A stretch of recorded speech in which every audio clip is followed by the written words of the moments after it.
안녕하세요. 메가트렌드를 공부하는 미스터팍입니다.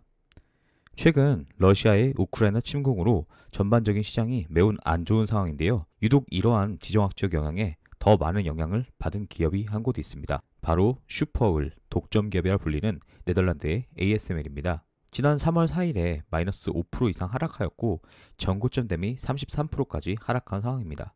동종 업체라고 볼 수 있는 반도체 장비 3대장 어플라이드와 랩리서치와 비교해서도 유독 더 크게 하락하고 있는 상황이라 이에 대한 원인을 한번 알아보고자 합니다. 물론 주가 하락에는 수많은 요인이 있을 수 있고 제 개인적인 의견이니 참고 정도로만 생각해 주시길 바랍니다. 그럼 영상 시작하겠습니다. 구독과 좋아요는 미스터팍 영상 제작에 매우 큰 힘이 됩니다. 유럽에서 벌어지고 있는 이러한 끔찍한 상황을 바라보며 태평양에서는 중국이 또 다른 생각을 하고 있는 것으로 보입니다. 바로 대만에 대한 무력통일 시나리오입니다. 일국경제를 외치며 중국으로부터 벗어나려는 대만과 달리 중국은 하나의 중국이라는 원칙을 내세우며 대만을 오랫동안 통제하려 해왔습니다. 이러한 정세에 맞춰 미국은 지난 3월 1일 마이크 밀런 전 합창의장을 포함한 대표단을 대만으로 파견하였고 이틀간 머물며 대만 정세 안정을 위한 협력 방안을 논의할 예정이라고 합니다.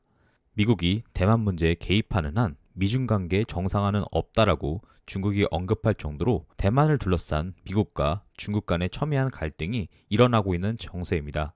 이러한 지정학적 우려로 대만에 위치하고 있는 TSMC의 주가 또한 시장의 흐름보다 더 큰 하락을 하고 있습니다. 그리고 바로 TSMC와 중국의 기업에게 납품되는 장비 매출의 비중이 약 60%에 달하는 ASML이 이러한 지정학적 리스크에 직격탄을 맞은 것으로 보입니다. 특히나 TSMC는 ASML의 주력 사업인 EUV의 최대 고객이기에 이는 매우 큰 리스크로 작용한 것으로 보입니다. 하지만 중국의 대만을 향한 무력 행위 가능성은 극히 낮다는 것이 국제사회의 중론입니다. 미국의 많은 기업들이 대만의 반도체 산업에 많은 의존을 하고 있기 때문입니다. 그렇게 ASML의 장기 투자지라면 이러한 지정학적 리스크보다는 조금 더 긴 호흡을 가지고 기업의 펀더멘털에 집중해야 될 때라고 생각합니다. 2021년 연례 보고서와 지난 9월에 개최된 인베스터 데이 내용을 바탕으로 향후 ASML의 실적과 전망에 대해서 점검해 보도록 하겠습니다. ASML은 지난 2018년 인베스터 데이에서 예측한 2025년의 시나리오를 수정할 정도로 IoT, 엣지 디바이스, 클라우드 등 디지털 트랜스포메이션이 예상보다 더 가속화되고 있고 이로 인하여 전 세계적인 반도체 칩에 대한 수요는 지속적으로 증가할 것이라 밝혔습니다. 이러한 반도체 칩 수요 증가에 따라 TSMC와 삼성과 같은 칩 메이커들의 공장 증설은 계속해서 증가할 수밖에 없고 이러한 수혜는 반도체 공정의 필수 장비를 판매하고 있는 ASML에게 고스란히 돌아갈 수밖에 없습니다. 예측에 따르면 칩메이커들이 2025년까지 지출하는 비용은 연평균 14%에 달할 정도로 매우 공격적인 투자를 할 것으로 보고 있습니다. 그리고 이러한 장비 판매가 증가하면 증가할수록 2021년 기준 ASML 매출의 26%를 차지하며 연평균 11%의 성장이 예측되는 서비스 매출 또한 ASML에게서 중요한 캐시카우 역할을 할 것으로 보입니다. 이와 함께 대당 4천억에 달하며 ASML의 차세대 장비인 하이-NA 장비 또한 2025년을 기점으로 5대가 판매될 예정이며 이는 ASML의 새로운 성장 모멘텀으로 작용할 것으로 보입니다. ASML은 2025년 로우와 하이케이스의 연매출에 대해서 각각 24빌리언 유로, 30빌리언 유로로 수정하였습니다. 2021년 ASML의 전체 매출이 18빌리언 유로 달러라는 것을 감안했을 때 이는 향후 연평균 성장률을 11%로 예측하고 있다는 것입니다.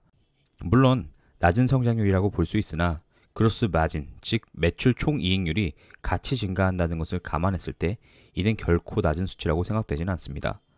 또한 배당금과 자사주 매입을 매년 꾸준히 늘리고 있는 것은 이러한 견고한 성장에 대한 ASML의 자신감을 엿볼 수 있는 중요한 대목이라고 생각합니다. 실제로 현재 주가 기준 약 1%의 배당률을 보이고 있으며 점점 더 배당 성장주로서의 모습을 갖춰가고 있습니다. 물론 주가의 단기적인 흐름은 알 수 없고 실제로 대만을 향한 미중 간의 첨예한 갈등이 어떠한 방향으로 진행될지는 알 수 없습니다. 다만 오늘 영상에서 살펴본 ASML의 견고한 실적과 성장성 그리고 1년 내 가장 낮은 33이라는 PER을 고려했을 때는 저는 이번 ASML의 주가 하락이 마냥 무섭게만 느껴지진 않습니다. 현 주가 기준 NDD 33%의 하락을 바꿔 말하면 전고점 진입 시 약 50%의 주가 상승 여력이 있다는 것을 의미합니다. 부디 이번 영상이 유익하셨길 바라며 영상 마치도록 하겠습니다. 구독과 좋아요 꼭 부탁드리며 앞으로도 양질의 정보로 찾아뵙도록 하겠습니다. 긴 시간 시청해주셔서 감사합니다. 오늘 하루도 즐거운 하루 되시길 바랍니다.